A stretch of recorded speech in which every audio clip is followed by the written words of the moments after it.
नमस्कार साथियों। फाइनली वो घड़ी आ चुकी है जिसका सभी मेरे भाई को इंतज़ार था। जो भी इंजीनियरिंग के स्टूडेंट है उनकी इंतज़ार की घड़ी अब ख़त्म हुई और एक वैकेंसी है जो उनके दिलों की धड़कन है। वो वैकेंसी यहाँ आ चुकी है, उसका नोटिफिकेशन आ चुका है दिनांक 26/11/2024 को। फाइनली राजस्थान जेई की भर्ती 2024 कनिष्ठ अभियंता संयुक्त सीधी भर्ती ये आ चुकी है। कैसे इस पे अप्लाई करना है, क्या इसका क्राइटेरिया रहेगा, क्या इसका सिलेबस रहेगा, कब से ये फॉर्म स्टार्ट होने वाले हैं, वो सारी बातें हम इस वीडियो में करने वाले हैं। तो बने रहिए मेरे भी इस वीडियो के साथ में।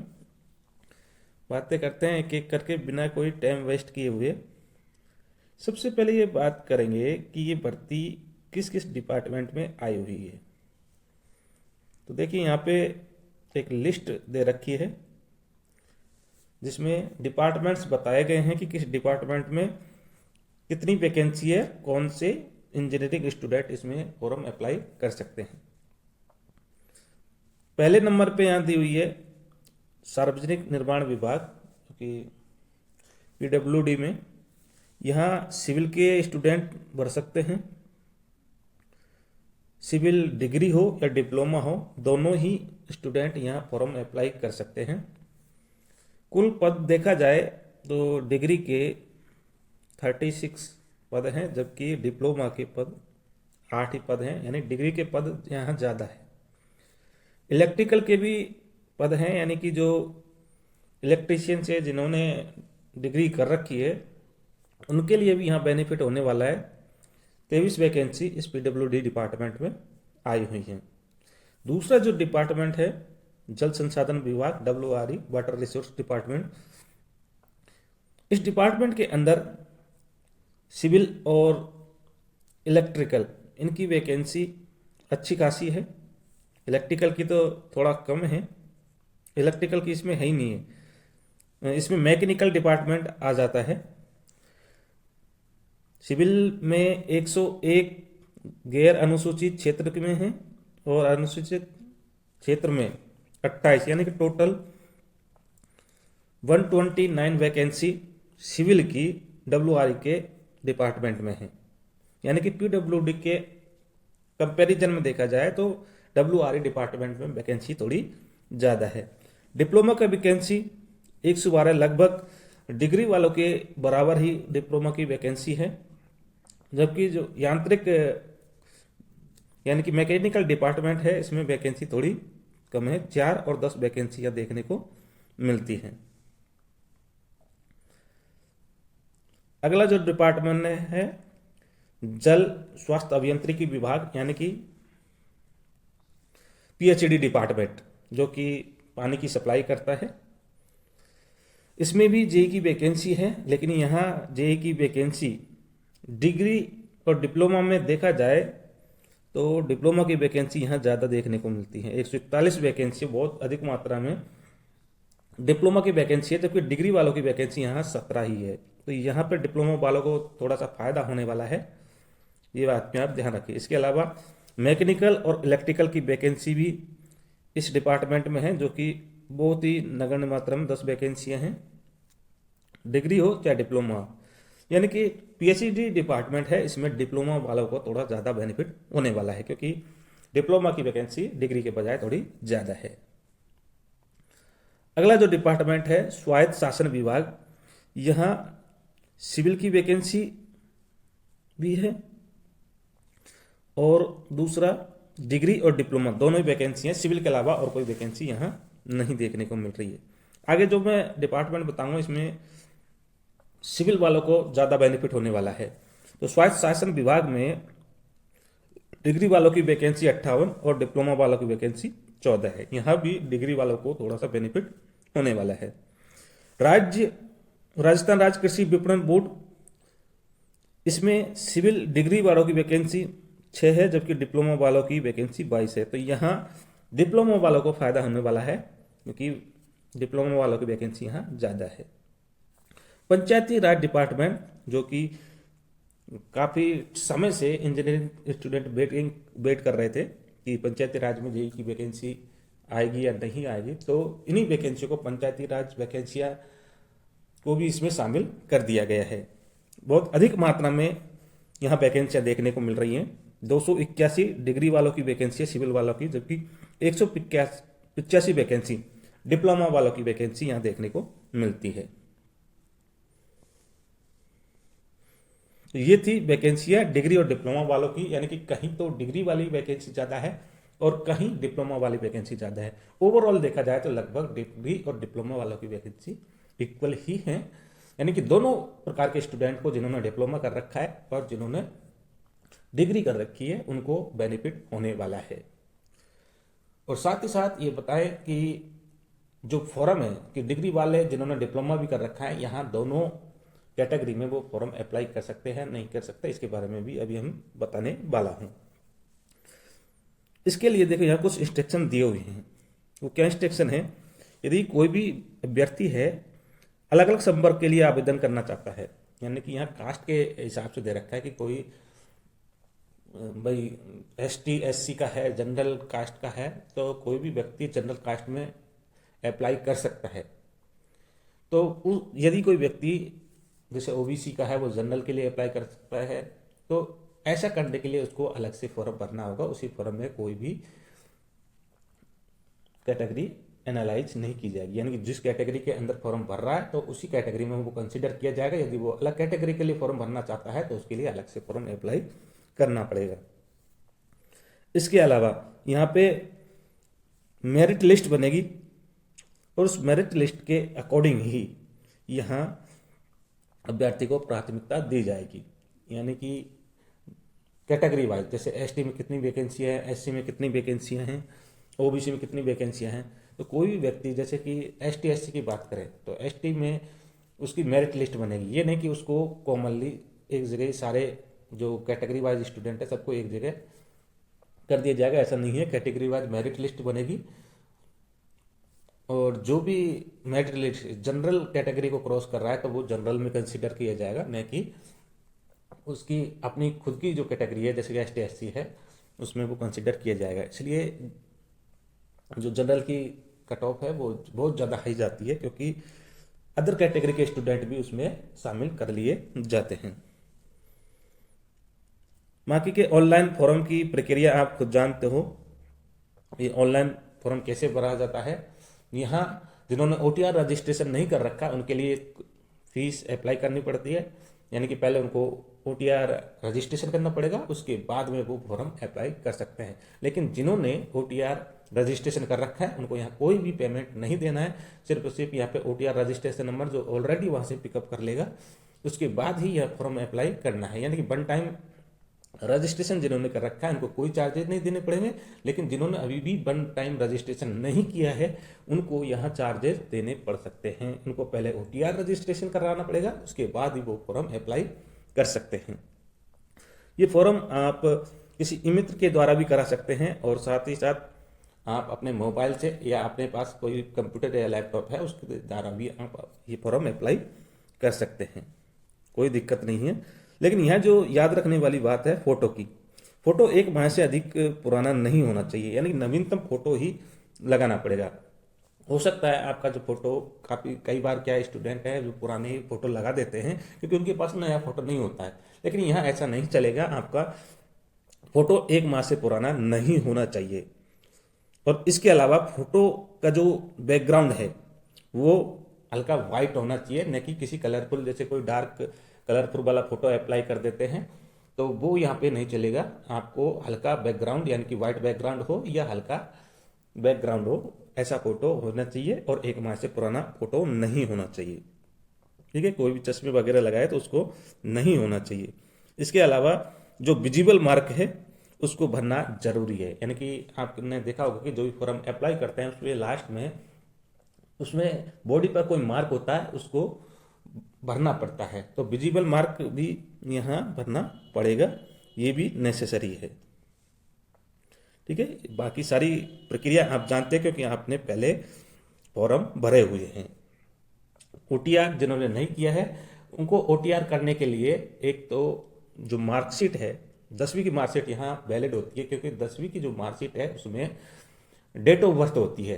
तो अधिकतर जब कहीं फॉर्म अप्लाई करते हैं तो 10वीं और 12वीं में से 10वीं की मार्कशीट ज़्यादा प्रेफर करते हैं, क्योंकि इसमें डेट ऑफ बर्थ होता है। तो ये भी आपको ध्यान में रखना है कि जो OTR रजिस्ट्रेशन है उसके लिए आपको डॉक्यूमेंट्स कौन से चाहिए, या तो आपका आधार कार्ड हो या पैन कार्ड हो या अपने पास 10वीं की कोई मार्कशीट हो, इसके द्वारा आप OTR रजिस्ट्रेशन कर सकते हैं।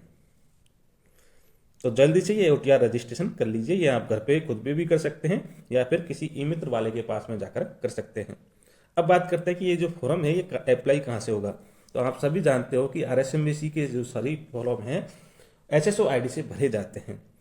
इनको आप ई मित्र के द्वारा भर सकते हैं और खुद भी अप्लाई कर सकते हैं। इसके लिए आपको करना क्या पड़ेगा, अपनी जो SSO ID है इसको ओपन करनी पड़ेगी और रिक्रूटमेंट सेक्शन में जाकर के वहाँ आपको ये जो वैकेंसी है इसका पेज मिल जाएगा। वहाँ पे क्लिक करके आप इस फॉर्म को भर सकते हो।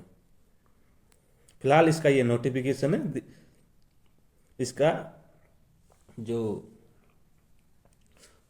एग्जाम की डेट है ये भी आगे जाके बता दी जाएगी, लेकिन अभी जो फॉर्म फिलिंग डेट है वो एक बार ये नोटिफिकेशन आ गया, कुछ दिनों बाद ही ये फॉर्म भरना इसके स्टार्ट हो जाएंगे। फीस जो कितनी होने वाली है, जैसे कि मैंने अभी बताया, जिन्होंने OTR रजिस्ट्रेशन करा रखा है उनको तो कोई चार्जेस नहीं देने पड़ेंगे, लेकिन जिन्होंने नहीं कराया है उनके लिए कुछ एक चार्ज यहाँ देखने को मिलते हैं।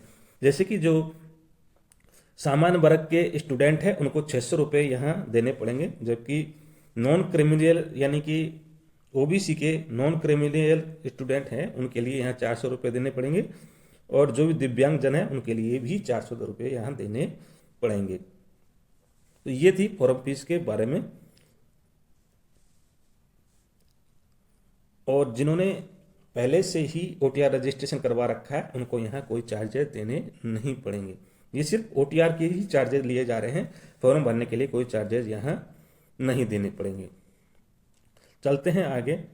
आगे कुछ एक वैकेंसी है जिसमें किस किस डिपार्टमेंट में किस किस कैटेगरी वाइज कितनी वैकेंसियाँ हैं ये दिया हुआ है। इसका नोटिफिकेशन लिंक मैं दे दूंगा, वहाँ से जाकर के इन वैकेंसी को आप दे सकते हो। यहाँ से अपने को इतना कोई मतलब नहीं है। चलते हैं आगे। ये वैकेंसियाँ हैं अपने कैटेगरी वाइज, किस कैटेगरी में कितनी वैकेंसियाँ हैं। सिविल डिग्री और सिविल डिप्लोमा, इसके अलावा इलेक्ट्रिकल और मैकेनिकल की वैकेंसी भी यहाँ देखने को मिली है। सबसे ज़्यादा जो वैकेंसी है पंचायती राज में आई हुई है। ये सारी वैकेंसियां यहाँ दे रखी है। यहाँ पे आपको कैटेगरी वाइज कुछ एक कैटेगरी है, जैसे कि EWS है, तो EWS वालों को भी यहाँ बेनिफिट होने वाला है। इसके अलावा ST SC OBC और SBC और EWS, इन सभी को यहाँ आरक्षण बनने वाला है। तो EWS भी यहाँ कार्य किया जाएगा। इसके साथ ही जो महिलाओं को रिजर्वेशन है वो भी इसमें दिया जाएगा, तो महिलाओं को भी इसमें बहुत अधिक फायदा होने वाला है। इसके अलावा कुछ रिजर्वेशंस और हैं, जैसे कि भूतपूर्व सैनिकों के लिए, स्पोर्ट कोटा के लिए, इनके लिए भी यहाँ आरक्षण देखने को मिलता है। उत्कृष्ट खिलाड़ी को भी 2% आरक्षण यहाँ देखने को मिला है। 2% का जो आरक्षण है उत्कृष्ट खिलाड़ियों को दिया जाएगा। ये भी एक इम्पोर्टेंट बात है जो आपको ध्यान में रखनी है। यानी कि जो अभी उत्कृष्ट खिलाड़ी है क्या, जो कि ऐसे नहीं कि जो गांवों में खेलते हैं उनको यहाँ पे कोटा दिया जाएगा, जो स्टेट लेवल या इंडिया लेवल पे खेल चुके हैं उनको ही यहाँ पे बेनिफिट दिया जाएगा। ये भी आपको ध्यान में रखना है। उनके पास सर्टिफिकेट इसका होना चाहिए, तभी उनको इसका बेनिफिट मिलेगा।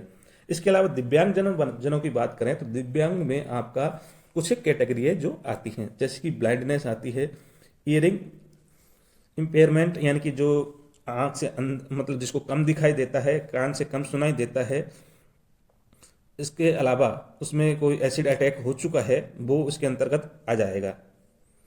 मेंटल इलनेस भी इसके अंतर्गत आ जाती है, यानी हल्का पागलपन है वो भी इसके अंतर्गत आते हैं। तो कुछ एक मेन इंपॉर्टेंट बातें हैं जो कि आपको दिव्यांगजन के अंतर्गत आती है। ये भी आपको ध्यान में रखना है कि कौन कौन दिव्यांगजन के अंदर अप्लाई कर सकते हैं, लेकिन यहाँ उनको सर्टिफिकेट देना होगा तभी जाकर के यहाँ पे उनको आरक्षण मिल पाएगा। दिव्यांगजनों के लिए यहाँ 4% का आरक्षण दिया गया है। सभी डिपार्टमेंट में 4% का आरक्षण दिव्यांगजनों को दिया हुआ है, ये भी आपको ध्यान में रखना है। यानी कि ये जो टोटल वैकेंसी है इसको कैटेगरी वाइज डिवाइड करेंगे। इसके अलावा भूतपूर्व सैनिक है इनके लिए अलग से आरक्षण है, और जो दिव्यांगजन है इनके लिए भी अलग से आरक्षण दिया गया है। बाकी ये सारी बातें आप जानते हो, आपने पहले से देख रखा है। इसके अलावा यहाँ पे जो वेतनमान मिलेगा जेईएन के लिए मैट्रिक्स लेवल 10 L10 लेवल यहाँ जेईएन का रहने वाला है। ये भी आपको पता होना चाहिए कि जेईएन का पे लेवल क्या होने वाला है। L10 में जेईएन आने वाला है। पात्रता के लिए आपको सभी को पता है, यानी कि जेईएन सिविल की जो वैकेंसी डिग्री धारक है उसके लिए उनके पास डिग्री की पात्रता होनी चाहिए, इंजीनियरिंग की होनी चाहिए 4 साल के लिए। लेकिन जो डिप्लोमा की वैकेंसी है उसके लिए पॉलिटेक्निक आपके पास में होना चाहिए, डिप्लोमा आपके पास होना चाहिए 3 साल का। तो ये भी आपको पता है एक्चुअल में कि डिग्री और डिप्लोमा होता क्या है, चाहे वो सिविल हो, चाहे वो इलेक्ट्रिकल हो, और चाहे वो मैकेनिकल हो। ये भी आपको ध्यान में रखना है। फॉर्म भरने से पहले एक बात आपको अच्छे प्रकार से जान लेनी है कि यहाँ जिसके पास डिप्लोमा या डिग्री है वो ही अप्लाई करे, फर्जी तरीके से कोई भी अप्लाई यहाँ नहीं करे, नहीं तो आपकी पात्रता रद्द की जा सकती है। इसके अलावा आपका स्वास्थ्य है वो ठीक होना चाहिए, और जो चरित्र है वो भी अच्छा होना चाहिए। ये जब डॉक्यूमेंट्स वेरिफिकेशन किया जाएगा वहाँ पे मेडिकल सर्टिफिकेट और करेक्टर सर्टिफिकेट, ये दोनों ही सर्टिफिकेट वहाँ पे सबमिट करने होते हैं। राष्ट्रीयता की बात करें तो इंडियन नागरिक ही यहाँ फॉर्म अप्लाई कर सकता है, ये ज़्यादा कोई इंपॉर्टेंट नहीं है। सबसे ज़्यादा जो इंपॉर्टेंट है वो है एज, कितनी एज वाले इसमें अप्लाई कर सकते हैं।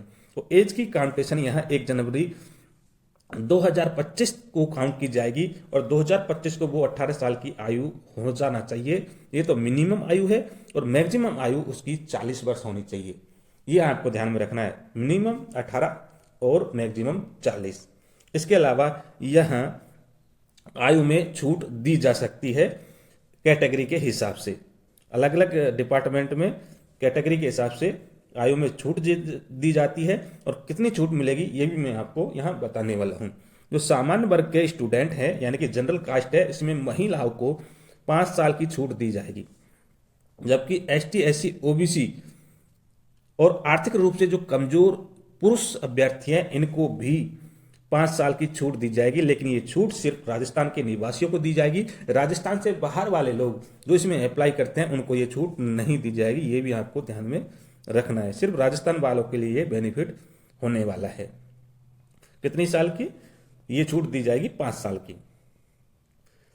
EWS वालों को और कमजोर महिला वर्ग वालों को, यानी कि ये पुरुष के लिए तो 5 साल की छूट दी जाएगी, लेकिन महिला अभ्यर्थी को 10 साल की छूट यहां होने वाली है।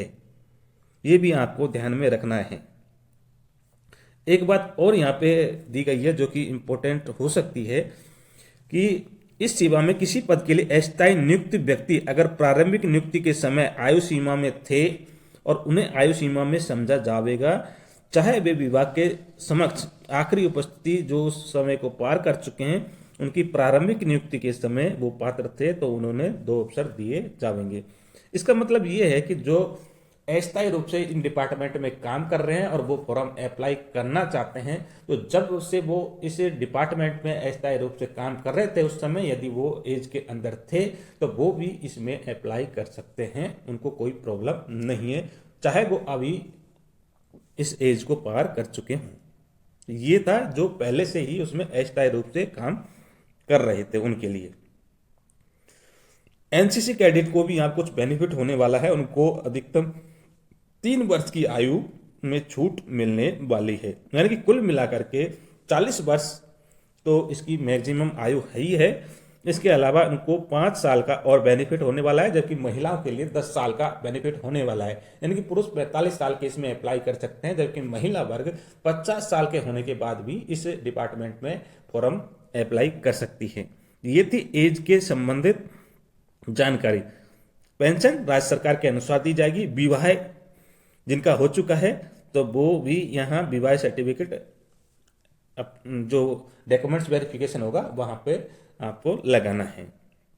पेंशन शुल्क के बारे में हम आपको बता चुके हैं। ऑनलाइन आवेदन के बारे में हम बात कर चुके हैं और डेट यहाँ मैं बताने वाला हूँ। ऑनलाइन की जो डेट इन्होंने दी है ये 28/11/2024 से 27/12/2024 तक ये फॉर्म अप्लाई किए जाएंगे, यानी कि 28 नवंबर से ये फॉर्म स्टार्ट होने वाले हैं और 27 दिसंबर तक ये फॉर्म चलने वाले हैं। इसके बाद यहाँ कोई भी फॉर्म अप्लाई नहीं करना पड़ेगा, यानी कि 27 दिसंबर से पहले पहले आपको फॉर्म अप्लाई करना पड़ेगा। तो जल्दी से आप बिना कोई लास्ट डेट का इंतजार किए आप जल्दी से जल्दी फॉर्म यहाँ अप्लाई कर दीजिए, आपको बेनिफिट होगा। बेनिफिट तो हालांकि कुछ नहीं होगा, लेकिन आप कई बार क्या है डेट भूल जाते हो और जब फॉर्म की डेट निकल जाती है उसके बाद आपको ध्यान में आता है कि हमें फॉर्म अप्लाई करना था, हमें ध्यान नहीं था। तो बिना कुछ लास्ट डेट के इंतजार किए आप इस फॉर्म को अप्लाई कर दीजिए। 28 तारीख से ये फॉर्म स्टार्ट हो जाएंगी। फॉर्म कैसे बनना है, SSOID से आप खुद भी घर पे, यदि आपके पास मोबाइल या लैपटॉप है तो वहां से भी आप ये फॉर्म अप्लाई कर सकते हो। परीक्षा का आयोजन यहाँ आपका कंप्यूटर बेस्ड भी हो सकता है या फिर ऑफलाइन OMR सीट के द्वारा भी हो सकता है। डिग्री और डिप्लोमा के लिए यहाँ अलग अलग एग्जाम डेट आने वाली है। नॉर्मलाइजेशन किया जाएगा, यदि एक से ज़्यादा पारियों में ये एग्जाम लिया जाता है तो वहाँ नॉर्मलाइजेशन की प्रक्रिया अप्लाई की जाएगी। प्रवेश पत्र आपके SSOID पे आ जाएंगे। जब आपकी एग्जाम डेट आ जाएगी तो इसके साथ ही यहाँ प्रवेश पत्र अपलोड कर दिए जाएंगे। इसके बाद कुछ अयोग्यता हैं जो भी आपको ध्यान में रखनी चाहिए। ये मेरिट वाले लोगों के लिए है, यानी कि जिनके पास में एक से ज़्यादा पत्नी हैं उनको यहाँ योग्य नहीं माना जाएगा, यानी कि वो इस फॉर्म के लिए एलिजिबल नहीं है। इसके अलावा ऐसी महिला जिसने एक से अधिक पुरुष से विवाह किया है तो उसके लिए भी ये फॉर्म एलिजिबल नहीं है। ये दोनों बातें आपको ध्यान में रखनी है। यदि किसी ने दहेज लिया हुआ है तो वो भी यहाँ फॉर्म के लिए एप्लीकेबल नहीं होगा। वैसे तो अधिकतर इन बातों से स्टूडेंट को कोई मतलब नहीं है, लेकिन फिर भी आपको हल्के से ये बातें ध्यान में रखनी है। इसके अलावा जो बच्चे हैं, इसकी संतान 2 से ज़्यादा है तो वो भी यहाँ एलिजिबल नहीं होगा। ध्यान में रखना, जिसके 2 से ज़्यादा संतानें हैं, यानी कि 2 बच्चे हैं, वहाँ तक तो ठीक है, लेकिन 2 से ज़्यादा यदि उसके बच्चे हैं तो वो भी यहाँ ठीक नहीं है, वो भी यहाँ एलिजिबल नहीं है। आवेदन के लिए मैंने आपको बता दिया, सबसे ज़्यादा जो मोस्ट इम्पॉर्टेंट है वो है कैटेगरी। कैटेगरी में रहकर ही आप फॉर्म अप्लाई करें, अन्यथा आपको यहाँ कुछ दिक्कत हो सकती है। आपको मेरिट लिस्ट है इसमें भी प्रॉब्लम हो सकती है। तो आप अच्छे से एक एक इंस्ट्रक्शन पढ़ के ही यहाँ फॉर्म अप्लाई करें तो आपको ज़्यादा बेनिफिट होगा। बाकी आप सभी कुछ जानते हो, आपने पहले भी फॉर्म अप्लाई किया हुआ है, आपको कोई दिक्कत यहाँ नहीं होने वाली है। लेकिन यहाँ जो सबसे ज़्यादा दिक्कत होने वाली है वो फ़ोटो, कि हमें जो फ़ोटो अप्लाई करना है वो 1 माह से अधिक पुराना नहीं होना चाहिए और बैकग्राउंड हल्का सफ़ेद या हल्के रंग का होनी चाहिए। इसके अलावा जो चेहरा है कम से कम 50% जगह घेरा होना चाहिए और उसके ऊपर कोई चश्मा वगैरह है ये भी नहीं होना चाहिए। यदि चश्मा लगा हुआ है तो उसमें फ्लैश नहीं होनी चाहिए, काला चश्मा नहीं होना चाहिए। और फोटो का जो साइज है 3.5 सेंटीमीटर इंटू 4.5 सेंटीमीटर का ये फोटो होना चाहिए। कम से कम 3 मेगापिक्सल का ये कैमरा होना चाहिए, ये भी आपको ध्यान में रखना है। 50 से 100 KB के बीच में फोटो का साइज होना चाहिए। ज़्यादा फोटो का साइज होगा तो वो अपलोड होगा नहीं, ये भी आपको ध्यान में रखना है। तो ये तो फॉर्म संबंधी बातें हैं। यदि आप जैसे फॉर्म भरोगे तो आपको वहाँ पे सारा कुछ प्रोसीजर मालूम हो जाएगा। इसके अलावा कुछ एग्जाम के इंस्ट्रक्शन हैं कि जैसे कि अभ्यर्थी बस या ट्रेन से सफ़र कर रहा है तो वहाँ पे उनको कोई भी हुड़दंगबाजी नहीं करनी है और साथ ही साथ बसों और ट्रेनों में लटक के नहीं जाना है। ड्रेस कोड यहाँ लागू होने वाला है जो कि हर एग्जाम में लागू होता है। अब चलते हैं आगे। ये सारी बातें आपको यहाँ देखने को मिलेगी, अभ्यर्थियों को किस प्रकार से फॉर्म अप्लाई करना है। लेकिन अभी आपको यहाँ कोई ऐसा मतलब नहीं है, आपको सिर्फ फॉर्म भरना है। बाकी जो मेन बातें थी वो मैंने आपको यहाँ बता दी। और अब सबसे ज़्यादा जो इम्पोर्टेंट है वो है एग्जाम का सिलेबस। क्या सिलेबस होने वाला है वो अब मैं बात करने वाला हूँ। सबसे पहले मैं बात करूँगा कनिष्ठ अभ्यर्थी यानी कि JEN की वैकेंसी के लिए जो डिग्री वाले स्टूडेंट हैं उनको क्या क्या सिलेबस कवर करना पड़ेगा। तो यहाँ जो सिलेबस है एक ही पेपर होने वाला है जिसमें राजस्थान का सामान्य ज्ञान 40 अंक का होने वाला है और जबकि जो टेक्निकल पोर्शन है वो 80 नंबर का होने वाला है। 40-80 का रेशियो यहाँ होने वाला है। टोटल 120 नंबर का ये पेपर होगा और 2 घंटे का टाइमिंग यहाँ दिया जाएगा। ये सबसे ज़्यादा इंपॉर्टेंट है, हर बार यही होता है, 40-80 का रेशियो होता है। 40% तो क्वेश्चन राजस्थान जीके से पूछे जाते हैं, जबकि 80%, 80 जो क्वेश्चन हैं ये डिग्री से पूछे जा सकते हैं। टोटल 120 अंक यहाँ 120% होंगे, जिसमें 40 राजस्थान जीके के और 80 अपने टेक्निकल के होंगे। सभी प्रश्नों के अंक समान होंगे। इसके अलावा 40% यहाँ अभ्यर्थी को कम से कम लाने पड़ेंगे। नेगेटिव मार्किंग इस एग्जाम में देखने को मिलती है और वो है 1/3। 1/3 की नेगेटिव मार्किंग इस एग्जाम में होने वाली है। अब बात करते हैं इस सिलेबस के अंतर्गत आने क्या वाला है। तो राजस्थान की जो जीके है इसके अंतर्गत तीनों ही पोर्शन आने वाले हैं, चाहे वो राजस्थान की ज्योग्राफी हो, चाहे वो राजस्थान के हिस्ट्री एंड कल्चर हो, या फिर राजस्थान की पॉलिटी हो। ये तीनों ही पोर्शन यहाँ देखने को मिलते हैं। राजस्थान के इतिहास, कला, संस्कृति और इसमें अंदर कौन कौन से टॉपिक आने वाले हैं ये भी बात कर लेते हैं थोड़ा सा, कि इतिहास के अंदर कौन कौन से टॉपिक हैं। तो इतिहास के प्रमुख स्रोत यहाँ देखने को मिलेगा।